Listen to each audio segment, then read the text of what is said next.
Bismillahirrahmanirrahim. Assalamualaikum warahmatullahi wabarakatuh. Alhamdulillahillazi hadana lihaza wa ma kunna linahtadiya laula an hadanallah. Asyhadu an la ilaha illallah wahdahu la syarikalah wa asyhadu anna Muhammadan abduhu wa rasuluh. Salatu wassalamu ala asrafil mursalin Muhammad wa ala alihi wa sahbihi ajma'in. Amma ba'd.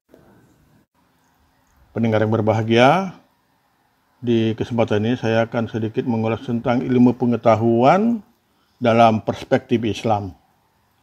Dalam surat Ar-Rahman, Allah menjelaskan bahwa dirinya adalah pengajar, Allamahul Bayan bagi umat manusia.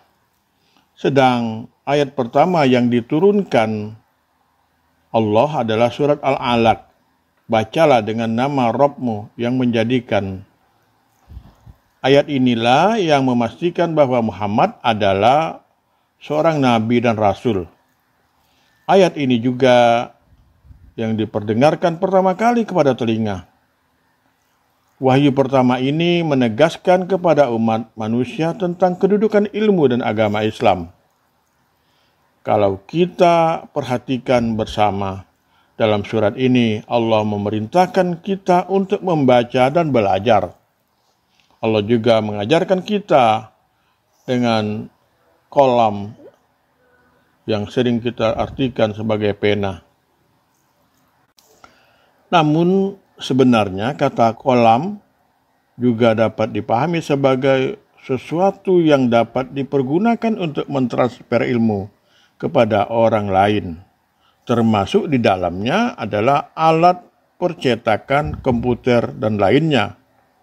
Selain itu, dalam surat Al-Alaq juga mengisyaratkan tentang pentingnya ilmu dan kewajiban untuk mentransfer ilmu tersebut kepada generasi berikutnya.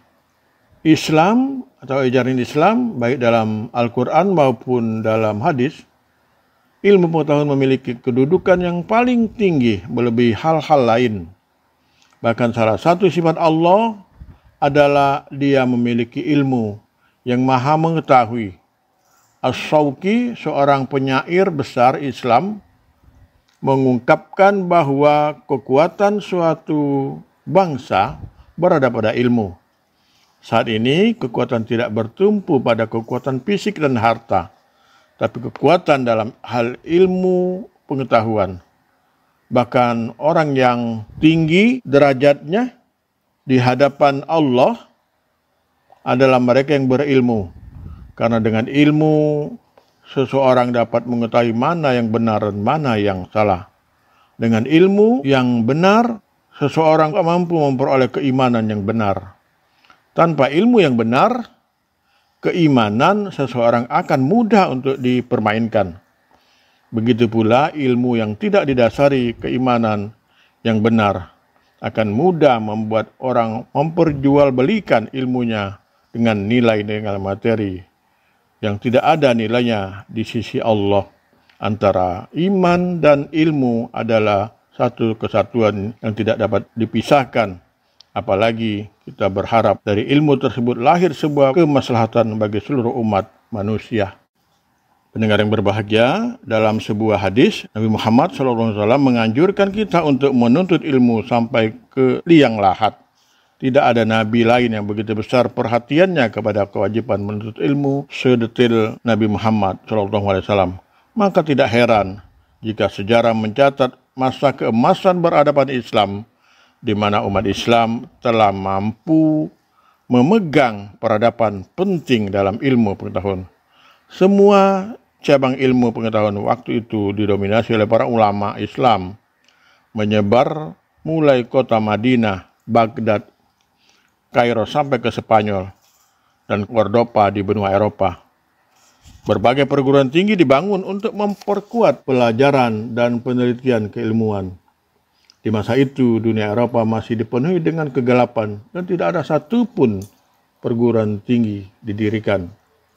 Tugas kita sekarang adalah mengembalikan kejayaan yang pernah ada di tangan umat Islam atau di tangan orang-orang Muslim dengan kembali memupuk semangat belajar atau penelitian dan pengembangan keilmuan yang berdasarkan pada nilai-nilai Al-Quran dan As-Sunnah. Dan tanpa nilai tersebut, ilmu tidak akan mampu menciptakan kesejahteraan dan kebahagiaan untuk umat manusia seperti yang terjadi di saat sekarang ini. Secara materi, ilmu pengetahuan begitu pesat perkembangannya. Namun ternyata ilmu ini tidak mampu memanusiakan manusia secara jujur dan adil.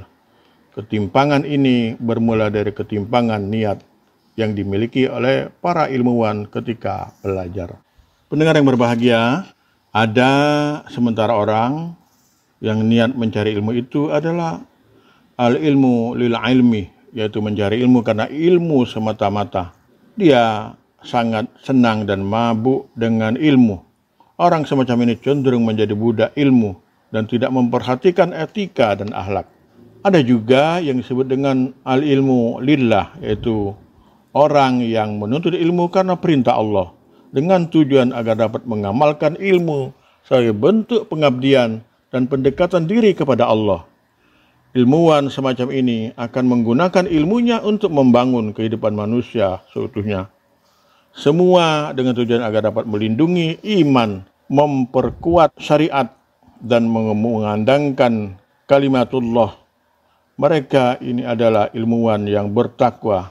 Mereka mendapatkan derajat yang tinggi di sisi Allah, sebagaimana Allah janjikan dalam Al-Quran, dalam surat Al-Mujadalah ayat 11.